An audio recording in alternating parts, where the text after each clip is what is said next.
اعوذ باللہ من الشیطان الرجیم بسم اللہ الرحمن الرحیم قال رسول اللہ صلی اللہ علیہ وآلہ وسلم من مات ولم یعرف امام زمانہ مات میتۃ جاہلیہ، جو بھی امام زمانہ کی اپنے وقت کے امام کی معرفت کے بغیر مر گیا وہ جہالت کی موت مرا۔ السلام علیکم سامعین محترم، امید ہے کہ آپ سب خیریت سے ہوں گے۔ آج امام مہدی علیہ السلام کی فضیلت اور ان کے مقام کو قرآن کریم کی روشنی میں آپ کی خدمت میں واضح کرنے کی اور بیان کرنے کی کوشش کروں گا۔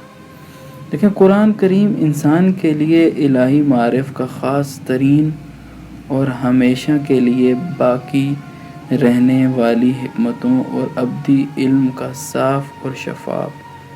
چشمہ ہے۔ یہ ایک ایسی کتاب ہے جس میں سراسر صداقت، سچائی ہے، جس میں دنیا کی گزشتہ اور آئندہ کی خبروں کو بیان کیا گیا ہے اور کسی بھی حقیقت کو بیان کیے بغیر نہیں چھوڑا گیا۔ البتہ یہ بات واضح اور روشن ہے کہ دنیا کے بہت سے حقائق آیات الہی کی گہرائیوں میں پوشیدہ ہیں، اور صرف وہی ہستیاں ان حقائق کی حقیقت تک پہنچتی ہیں جو قرآن کریم کے معانی کی گہرائی تک دسترس رکھتی ہیں، اور وہ اہل قرآن اور قرآن کے حقیقی مفسر یعنی پیغمبر اکرم صلی اللہ علیہ وآلہ وسلم اور ان کی آل مبارک ہے، ان کی آل پاک ہے۔ حق کے آخری سفیر امام مہدی علیہ السلام کا قیام اور ان کے انقلاب کو اس دنیا کی سب سے بڑی حقیقت سمجھا جاتا ہے اور ہے بھی، جس کے بارے میں قرآن کریم کی متعدد آیات اور ان آیات کی تفسیر میں بیان ہونے والی بہت سی روایات میں اشارہ ہوا ہے۔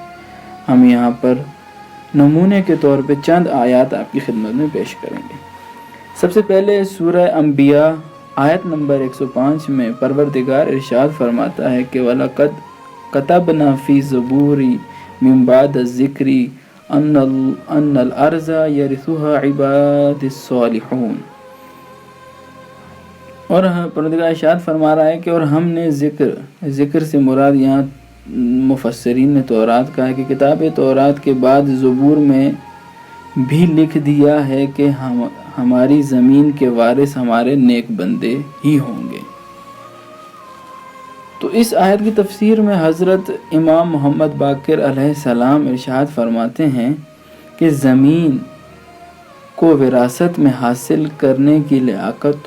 صلاحیت رکھنے والے نیک اور صالح بندوں سے مراد امام مہدی علیہ السلام ہیں اور ان کے ناصر و مددگار ہیں۔ اسی طرح پروردگار نے سورہ ہود کی آیت نمبر 86 میں ارشاد فرمایا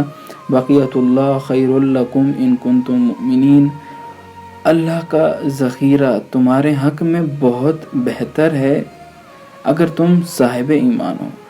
حضرت محمد باقر علیہ السلام اسی آیت کی روشنی میں ارشاد فرما رہے ہیں کہ جس وقت امام مہدی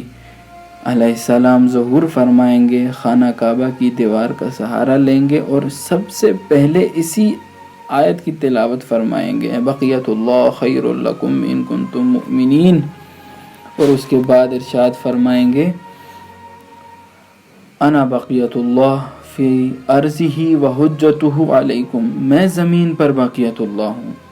اللہ کا جانشین ہوں اور تم پر اس کی حجتوں، پس جو شخص بھی آپ کو سلام کرے گا تو اس طرح سے کہے گا السلام علیکہ یا بقیت اللہ فی ارضہ، یہ جواب میں اس طرح کہا جائے گا۔ اور اس کے علاوہ سورہ حدید کی آیت نمبر 17 میں ارشاد فرمایا اعلموا ان اللہ یحیی الارض بعد موتها قد بینا لکم الآیات لعلکم تعقلون، یاد رکھو کہ خدا مردہ زمینوں کو زندہ کرنے والا ہے اور ہم نے تمام نشانیوں کو واضح کر کے بیان کر دیا تاکہ تم عقل سے کام لے سکو۔ حضرت امام جعفر صادق علیہ السلام اس آیت کے بارے میں ارشاد فرماتے ہیں کہ مراد یہ ہے خداوند عالم زمین کو حضرت مہدی علیہ السلام کے ظہور کے وقت ان کی عدالت کے ذریعے زندہ کرے گا جو گمراہ حکام کے ظلم و ستم کی وجہ سے مردہ ہو چکی تھی۔ اسی طرح پروردگار نے سورہ قصاص کی آیت نمبر 5 میں ارشاد فرمایا نرید ان نمن علی الذین استضعفوا فی الارض ونجعلکم ائمۃ ونجعلہم الوارثون، اور ہم یہ چاہتے ہیں کہ جن لوگوں کو زمین میں کمزور کر دیا گیا ان پر احسان کریں اور انہی لوگوں کو پیشوا بنائیں اور زمین کے وارث قرار دیں۔ اور اس آیت کے بارے میں حضرت امام علی علیہ السلام فرماتے ہیں کہ مستضعفین جو آیت میں استعمال ہوا ہے اس سے مراد کیا ہے؟ فرماتے ہیں اس سے مراد پیغمبر اکرم کی آل ہیں۔ خداوند عالم ان کی کوشش اور پریشانیوں کے بعد اس خاندان کے مہدی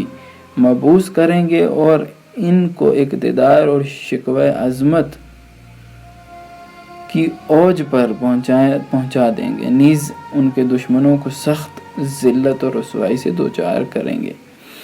تو یہ تھی قرآن کی روشنی میں امام علیہ السلام کی عظمت اور ان کی بارے میں جو قرآن میں آیا، اور امید ہے کہ یہ جو میں آپ کی خدمت میں جو امام زمانہ علیہ السلام کے بارے میں جو تفصیلات اور جو معلومات لے کے حاضر ہوتا ہوں اس سے آپ کو فائدہ ہوگا اور آپ مستفید ہوں گے، اور پروردگار سے یہی دعا ہے کہ پروردگار ہمیں اپنے وقت کے امام کی حقیقی معرفت حاصل کرنے کی توفیق عنایت فرمائے۔ والسلام علیکم ورحمۃ اللہ وبرکاتہ۔